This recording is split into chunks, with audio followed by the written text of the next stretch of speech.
wasiirka wasaaradda gaadiidka iyo horumarinta jidadka ee Soomaaliland Cabdulaahi Abubakar Cismaan oo ay wehelinayaan gudoomiyaasha gobolada Murudijeex iyo Saaxil ayaa kormeer ku tagay degmada Laaskeel oo laga bilaabayo dhismaha biriishka Dooxa Dacarburuq oo ka mid ah biriishada mashruuca dawladda Imaaraadka Carabta ee Berbera Corridor iyadoo halkaasina labadii cisho ugu dambeysay uu ka socday banaynta wadada kumeel gaadhka ay mari doonaan gaadiidka muddada uu socdo biriishku waxaana halkaasi hadal ka jeediyay gudoomiyaasha degmada Laaskeel gobolada Murudijeex iyo Saaxil iyo injineerka biriishka dhisaya waxaana ku dheeraadeen muhiimadda uu biriishkan u leeyahay shacabka iskaga kala gooshaya gobolada galbeedka iyo bariga ee Soomaaliland cimilada jamhuuriyadda Soomaaliland ayay ahayd in dooxan mar uu la qabto oo ama biriish laga sameeyo ama wax laga maarmo biriishka ay laga sameeyo alxamdulillah ilaahay baa inagu samay anagoo yaalboonna kulli dhalinyaradiinan inaad daawan doontaan biriishka ku yaala degmada Laaskeel oo bilowgiisii imka bilowgiisii aynu joogno goobjoog aynu ka nahay waxaan bilaabnay imka 3 cisho horteed road base waa shaqadii biriishka markaana insha Allah ilaa 7 cisho waan ku dhamayn doonaa shaqadan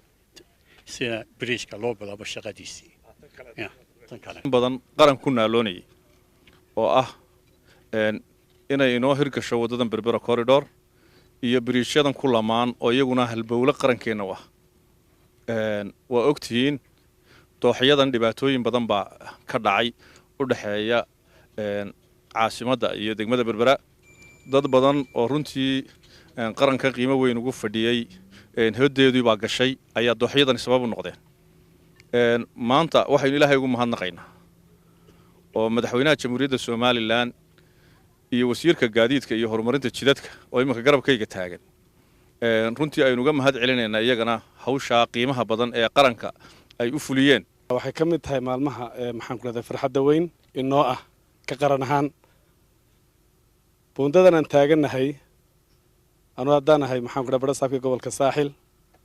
waxay ii leedahay qiimeyn aad u weyn bay leedahay gobolkayga maaha waan dareemayaa laakiin buundadani waxay isku xidhaysaa gobolkayga iyo gobolkii Murudijeex tii koowaad ee isku xidhaysay labada gobol Cabdulaahi Abubakar Cismaan wasiirka wasaaradda gaadiidka iyo horumarinta jidadka ee Soomaaliland ayaa isaguna ka tabaabixiyay faa'iidada biriishkani iyo muddada uu soconayo isagoo sida uu sheegay wasiirku uu ka mid yahay mashruuca Berbera Corridor sidoo madaxweynuhu sheegay inaga wax priority inoo ah amba mudnaan inoo ah biriishada shaqada biriishada in lagu horeysiyo waa qorshaha qaranka wadadana waxay ka kooban tahay waa 6 qaybood 6 qaybood oo qayb ka mid ay tahay biriishada 5 qaybood oo kale shirkadda waa lagala shaqeynaya laakiin dawladda iyo shirkaddu waxay isla garteen in wixii biriishisa ay shirkaddu ay dhisto marka waxaan jecelahay inaan ummadda Soomaaliland inta aan ku baraarujiyo maanta shirkadda sidoo u joogno waxay wadaa maalintii saddexaad bay shaqada gacanta ku haysaa 2 cishaana u haray wadadaan joognaana waa diversion roadkii amba detourkii weeyaan si meesha loo dhiso waa in la helaa meel ay dadku sii maraan muddada la dhisayo runtiina si fiican bay u dhisayaan waxaana noo ballan qaadeen inay ballaarin doonaan haadkan isla markaana ay si wanaagsan u qaraaci doonaan si ay ugu fududaato gaadiidka culus ee wadada maraya in si dhib yar ay u maraan maanta marxaati baynu ka nahay aad iyo aad baan ugu faraxsanahay haddaan tafaasiil yar idinka siiyo biriishkani wuxuu noqon doonaa 120 mitir oo biriishka labaad ugu weyn Soomaaliland buu noqonayaa insha Allah haddii Allah ka dhigo markuu dhamaado waxaanu ilaahay ka rajaynaynaa inaynu wada joogno maalintu dhamaado sidan oo kale haddii Allah ka dhigo Khadar Isreere South TV magaalada Hargeysa